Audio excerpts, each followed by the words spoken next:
Your reality is nothing more than your inner state of consciousness pushed out for you to experience.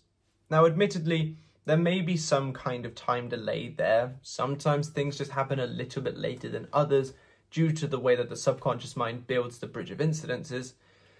But that doesn't take away from the fact that your external reality is nothing more than what has gone on in here pushed out for you to experience.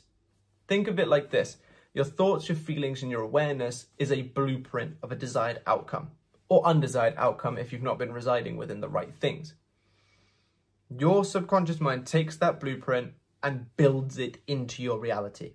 The blueprint is the building, the external is the building being built, essentially. So if you have been experiencing something less than ideal, maybe opposite things, maybe slow movement, breadcrumbs, whatever, this is nothing more than a reflection of what has been going on in the internal. Your state of consciousness may just not have aligned to that of having which you desire. And that is all it is. Stop putting justifications for why things haven't been made from a 3D perspective, i.e. they're stubborn, or I'm not qualified for this job, or something like that, because those are just adding towards the inner state of consciousness that shows that you don't have this desired outcome, which is why it keeps reflecting. Now, I am going to call it out here because I see this all the time. There are so many nuances that we do that we don't even realize that we're doing, or at least we don't even think about the implications of them, that do not help us. For example, and I see this all the time, people will say things like, oh, I've been residing within the end, I'm doing everything, I'm doing everything. And then they're like, but I keep seeing on his social media that the other person's liked this post and it sends me into a spiral. Or I keep just thinking like, when will he come back? And things like this. Now, of course, those are very obviously wrong things. But if you find that your reality has not given you what you want, or at least is showing you the opposite of what you desire to be true, and you genuinely feel like you have been doing everything, then take a moment to really look deep on it. Because either one of two things are happening here. The first thing is you haven't genuinely been doing everything. And that's okay. We all make mistakes. We all brush over things. I can't tell you the amount of times I worried about money, not realizing I was worrying about money. And then those worries accentuated into my reality. And when I actually look back, I was like, oh yeah, I was worrying about that. And then it happened. So that's the first thing. Just take a genuinely deep look into yourself and say, are you doing everything you can? And everything you can doesn't just mean doing more work. Everything you can means increasing the work if you want to, and if you're inspired to, and if it feels comfortable to do so. But it also means working on removing the things that make you go back to that undecided space, lessening the amount of times that you're in spirals, lessening the things that you do that could potentially trigger you. Dominant state doesn't just mean more work.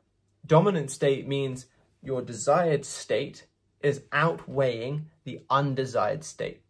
If you lessen the amount of undesired crap that you dwell in, the less positive you need to dwell in order to succeed. Think about when you thought of a song, or you thought of someone and they've called you or that song's played. That was a manifestation. But because you didn't have thoughts like, oh, what if they never call? Or what if I never hear evacuate the dance floor in a store and stuff like that? Because you didn't have those thoughts, it didn't take much to impress the subconscious mind and make them happen. So if you lessen the amount of negative crap that you do genuinely have going on in your mind, or things that you do in this external reality, you don't even need to do more work in order to create. You just need to wait for that balance to tip in your favor. So take a look in your reality that way. If you've been receiving opposite, what could have gone on in your state of consciousness as creating opposite? If you're receiving slow movement, why are you receiving slow movement? Are you just overtly aware that movement is slow and therefore you keep recreating it?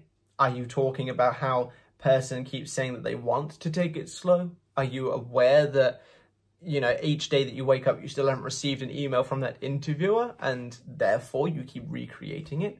What is going on in here that could be making it be slow? If it's partial manifestations or breadcrumbs, what is going in here that could be creating it? Because your external is nothing more than your internal pushed out, if you are receiving something externally, then of course guess what happens? That's coming from the internal. So if you look inward, all the answers are there. You just need to be genuinely ready to listen to it and put in the work. That's the first way, or first reason why this may be happening. The second reason, and this is definitely still possible, but I would definitely recommend taking the first point seriously before you just go, yeah, it must be second point, is things are still just being put into place for you. Like I said at the beginning of the video, or at least I think I did, the bridge of incidents is put in place by your subconscious mind. Now, the bridge to get you from where you are to where you desire to be could be longer for your journey than potentially someone else's due to the pieces that need to be moved. We obviously do not know the inner workings of the subconscious mind and how it goes about making things happen. We just know that it makes it happen. So when it comes to your opposite or your partial manifestation or your breadcrumbs or something like that, and you genuinely have done the first point and can say that there is absolutely nothing that you could improve or remove, if you want to remove the negative stuff, and this is your problem, then take a think or have a think and sit there and say, maybe this is just the bridge of incidents playing out. And therefore, all I need to do is ignore what's external, because of course the external doesn't matter when it comes to conscious creation, and go inward and see it as done.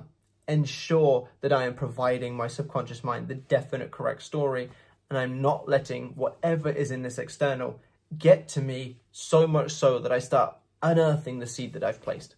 Because that's also another factor, and I suppose it would kind of fall into point one, is we sit there and we have these thoughts of, well, why is it not here yet? Why am I receiving opposite? Why am I receiving this? Why am I not receiving what I want?